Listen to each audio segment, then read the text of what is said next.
In September of 2023, I solo backpacked into Colorado's Root National Forest, setting up my small two-person tent beside a bend of Timberline Creek where the aspen had already gone golden, and the only human trace was a faint fire ring dotted with green embers of moss. I'd taken the trip to test new gear and clear my head after a drawn-out breakup, planning 3 quiet nights miles from any trailhead. The afternoon passed like a postcard, water whispering over stones, sun thawing chill air, the smell of spruce needles carrying just enough campfire memory to make loneliness feel optional. By dusk I'd boiled ramen, hung the bear bag high, and slipped into the tent with my journal, lulled to drowsy scribbles by crickets and the distant hoo of a great horned owl.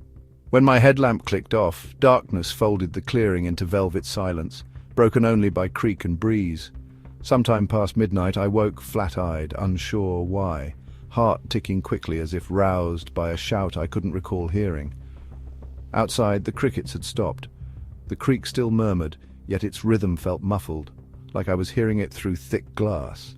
Then came a faint metallic clink, the sound of a fuel lantern being set on stone, followed by a hush of footsteps treading damp ground. My first thought was other hikers arriving late, but the nearest trail lay over 3 ridges of deadfall.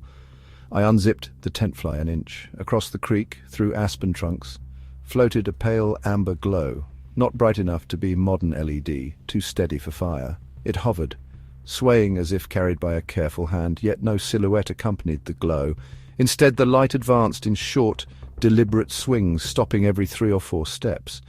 I held my breath as it reached the water's edge. On the silent bank opposite, nothing broke the glow's outline. No arm, no headlamp strap, just lantern light without bearer. A low chime followed, like a spoon tapping thin glass. With each chime, a second glow flickered on farther upstream, then a third downstream, until 6 lanterns framed the creek in both directions, all equidistant, blinking alive in a measured sequence. They faced my side now, no swing, as if focusing. I backed from the opening, mind clawing for an explanation. Researchers marking gauging stations? Elaborate prank? Yet dread convinced me this night belonged to something older than pranksters. The thought of turning on my headlamp felt sacrilegious, like coughing inside a cathedral. I stayed still, counting breaths until the first glow levitated above the water, rising knee-height, then drifting toward me. The creek's babble hushed entirely, water flowing with no sound. The lantern's reflection never rippled. My hands shook so hard the ripstop fabric rattled. I pressed my palms flat to still it, but the noise must have carried because all 6 lights pulsed brighter, synchronizing to the vibration's tempo like candle flames inhaling. I forced my boots on and slid the knife from my pack, a pocket folder laughably small against whatever power choreographed those lights. The closest glow neared my bank and settled on a moss-slick boulder 10 feet from the tent. In its radiance I could finally discern shape. A lantern indeed, glass globe intact, but the fuel chamber held no wick, merely a hollow cavity swirling with grey vapour that churned like smoke underwater.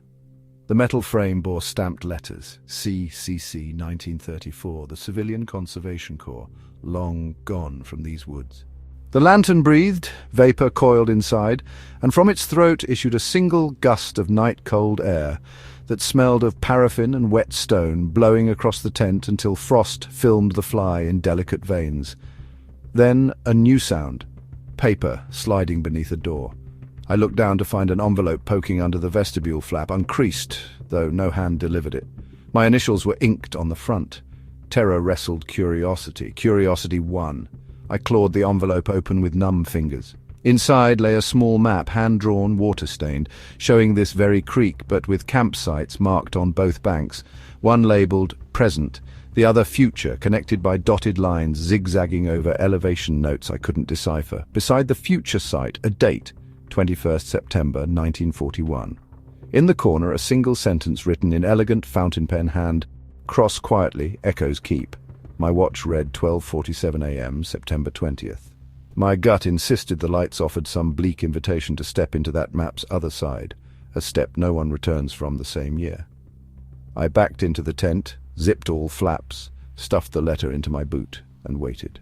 Outside, the lanterns dimmed again, each exhaling frost that crept under the fly and jeweled the mesh in a lace of ice. Then they winked out one by one upstream, then downstream, until darkness reclaimed the clearing. The creek's babble resumed at normal pitch. Crickets tentatively chirped. Yet my breath plumed inside the tent until dawn bled orange through crystalline fabric and bouquets of hoarfrost wilted off guy lines. At sunrise I crossed to the opposite bank.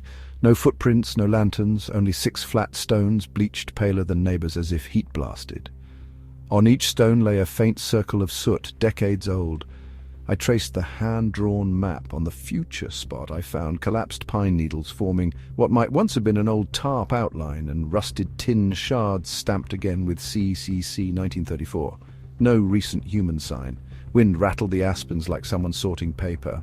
I packed in 20 minutes, leaving the letter wedged under a rock for whatever time might claim it. 20 yards down trail, my phone, long on airplane mode, chimed a lone notification.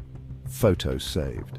The gallery held one new image stamped September 21st, 410013. My tent across the creek, lantern glowing at its side, frost blooming across fabric while a dark figure stood motionless above it, head bent as though listening to my heartbeat. The figure's outline blurred at the edges, bleeding into amber light. Back in Denver, I mailed the map and photo to every forest historian I could find. 2 replied confirming a CCC restoration camp burned down along Timberline Creek on 21st September 1941 after lantern fuel exploded during a night survey. All 6 corpsmen were listed missing, not found among the ashes, just pegged as vanished into the forest. Each man's issued lantern bore his initials on the fuel chamber. One of those initials matched mine, reversed middle name to last, a coincidence sharp enough to lodge between ribs. I still camp, but now I pitch well inside marked grounds, far from forgotten work sites and obsolete gear. Because somewhere in Colorado, 6 lanterns still patrol frozen creek banks, searching for anyone whose footsteps rhyme with men pulled out of time, and their glow is patient.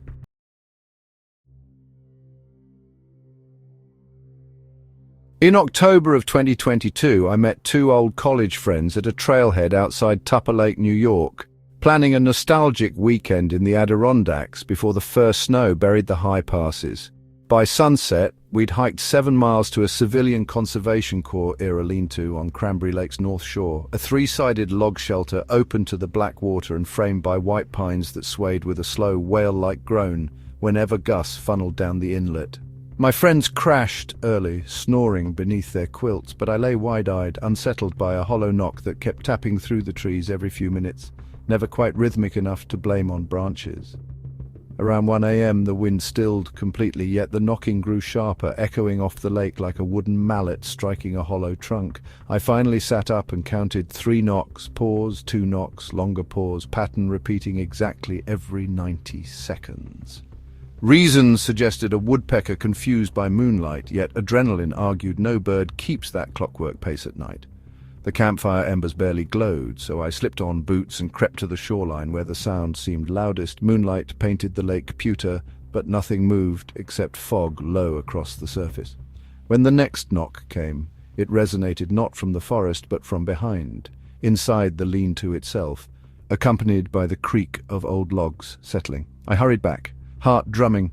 My friends still slept, yet something had changed. Their sleeping positions mirrored each other unnaturally, arms folded the same, heads tilted at identical angles like statues laid in storage. Between them, my closed journal now lay open, pen uncapped beside a fresh page covered in handwriting not mine. Long looping script that read simply, "If you hear it, answer." A pulse of cold rippled through the shelter, lantern mantle fluttering though no flame burned. Determined to wake them, I shook Trevor's shoulder. His eyes opened instantly, but instead of recognition they reflected blank moonlight. Lids, not blinking. Simultaneously, Mark inhaled the same slow breath, as if both bodies shared one set of lungs. I backed away, bumping the support post. The post responded with a hollow thump exactly matching the earlier knock sequence. Wood groaned. Both friends exhaled in perfect unison and sat up without using their arms, spines stiff as lifting cranes. They turned toward the dark tree line and spoke together, using my voice. reciting the coordinates of our campsite, then fell backward, unconscious again, breaths resuming out of sync. I scanned for any intruder, but the only footprints in moon-damp earth were the ones I'd just stamped. The journal page flipped on its own, pen scratching 2 words by unseen hand. Answer now. A surge of instinct told me the knocking demanded a reply from the same material, pine to pine. So with trembling fist I rapped the post 3 times, paused twice, mimicking the pattern. Silence swallowed the shoreline. My friends' eyes opened again, this time returning to themselves, confusion spilling as they asked what I wanted. Reluctant to share how I might be losing my mind, I muttered about needing the latrine and urged them back to sleep. They rolled over, oblivious to the open book. Believing ritual satisfied whatever roamed, I dozed until pre-dawn grey seeped through rafters, yet dreams dissolved into a sound that should not exist. My own knock pattern echoing from deep inside the forest, repeated faster, like a code being tested on faulty wires. Trevor shook me awake, pale, saying he'd dreamed someone stood in the lean-to doorway copying every breath he took. Mark complained his watch jumped from 2 a.m. to 5 a.m. with no record of heart rate data in between. We packed in anxious silence, deciding to cut the trip short.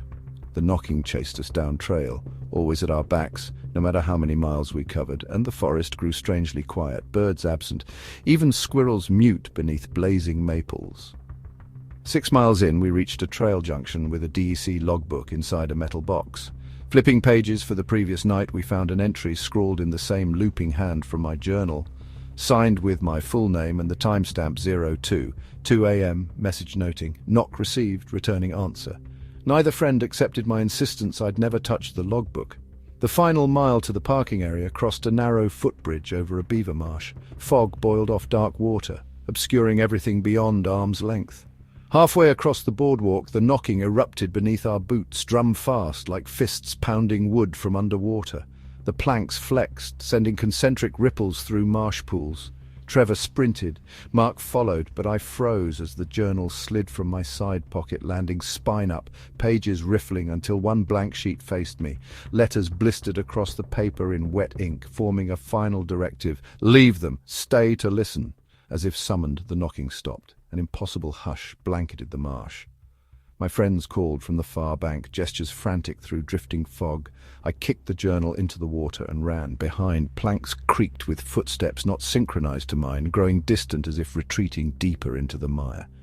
At the cars we found every door unlocked, glove boxes hanging open, radios tuned to dead stations, hissing faint Morse pulses that, when later decoded, spelled my first name. Trevor's timestamp skipped watch now displayed the trail coordinates followed by 0000.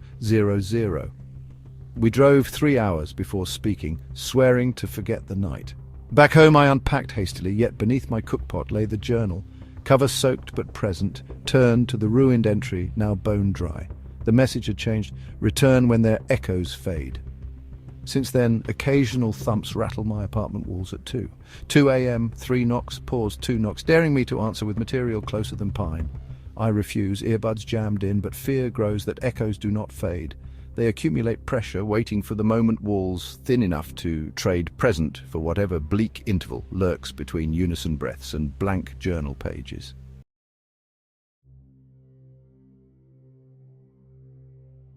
In May of 2022, I guided an overnight geology field trip for 3 graduate students in Canyonlands National Park, Utah. It was a remote rim campsite perched above the Maze District where crimson fins of Wingate sandstone drop into labyrinthine gorges. And though I'd logged seasons in harsher deserts, nothing prepared me for what surfaced from the ashes of that innocuous fire ring. We'd hiked all day, mapping cross-bedded cliffs, sunburned and dust-coated, pitching tents on the mesa's only flat shelf as dusk bled rose into every crack. Regulations banned open flames without metal pans, but the historic ring, just a circle of fused caliche stones, had hosted ranger talk fires for decades, so I judged a small cook blaze acceptable. We roasted freeze-dried chili, students laughing, Milky Way igniting overhead. By 11 p.m. they crashed, zipping tents tight against the wind. I remained, scribbling field notes by headlamp until embers settled into crimson constellations. Out of habit, I doused the coals with a full Nalgene, listening for the hiss, but the water vanished on contact, steamless, as if absorbed by thirsty stone. I poured 2 more liters, same result. When I touched a twig to the seemingly quenched pit, it flared bright, flames white instead of orange, burning noiseless like a blowtorch under vacuum.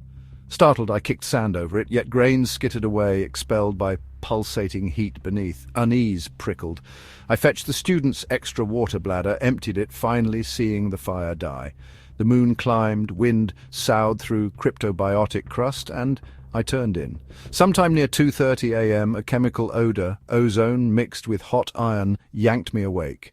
Through tent mesh, the fire pit glowed alive, flames low, blue, throwing strobing shadows against the sandstone wall.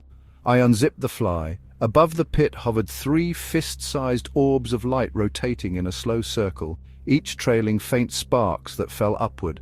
They traced a perfect spiral downward into the coals, vanishing one by one. The fire collapsed into normal redness. Convinced my overtired brain hallucinated ball lightning, I woke no one. Crawled back into my bag, sleep peeling me under. Morning sun found the ring cold to the touch, stone chalky white where heat should have blackened it. Students teased my haggard face. I shrugged it off and led them south to survey slump blocks. At noon, we broke under a solitary pinyon. One student, Mia, dug in her pack and pulled out a stone she swore lifted itself onto her boot at breakfast. Palm size, pale as ash, edges glazed like ceramic. She wanted my opinion. Geologically interesting, I recognized it as a fire ring rock now lighter than pumice, riddled with pinholes. Setting it on my Brunton compass, I noted a twitch in the needle, even though no magnetite appears in that layer. Hunch said nothing good comes from camping gear that edits physics. So I slipped the stone into a sample bag for disposal. We returned before dusk, coyotes chorused far below.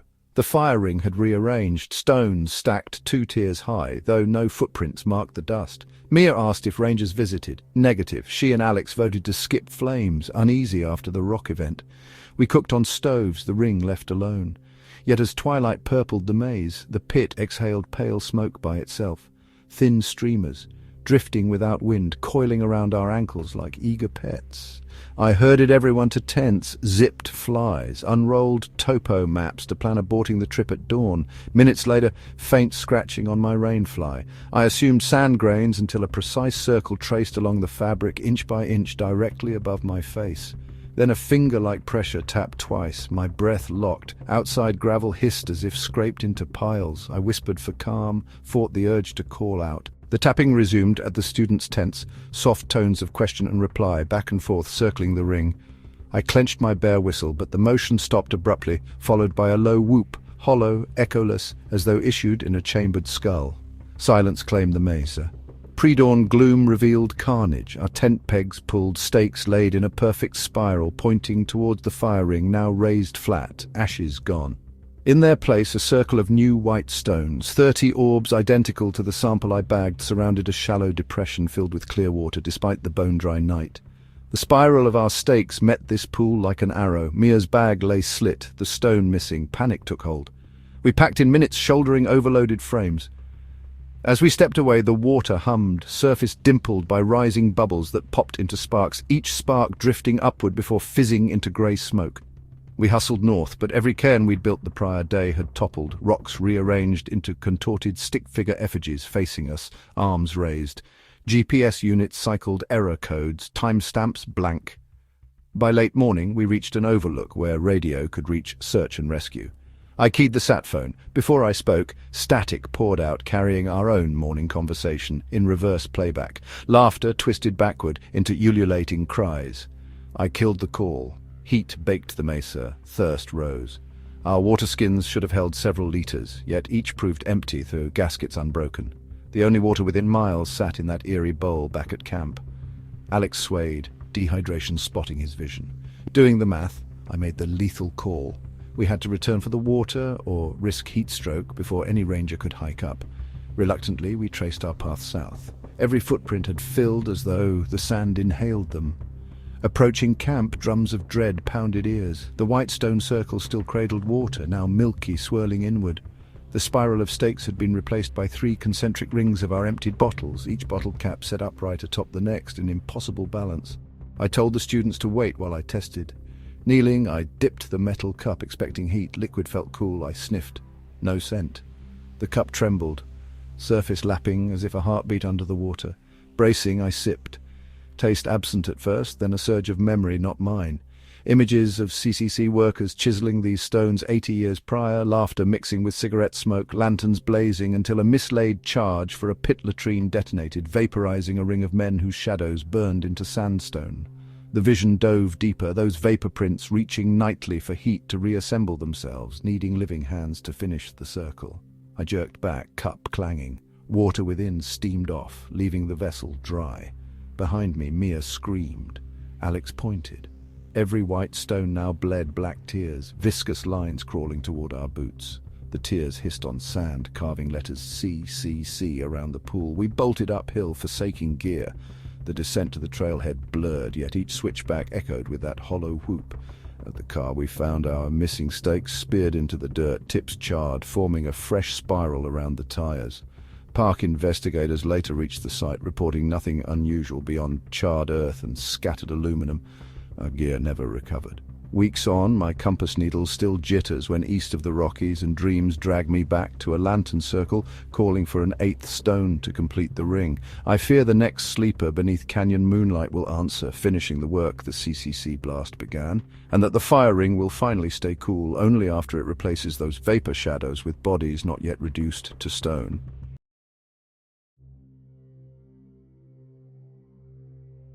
Campfires fade, but some embers keep their own memories, and they're always searching for new hands to tend them.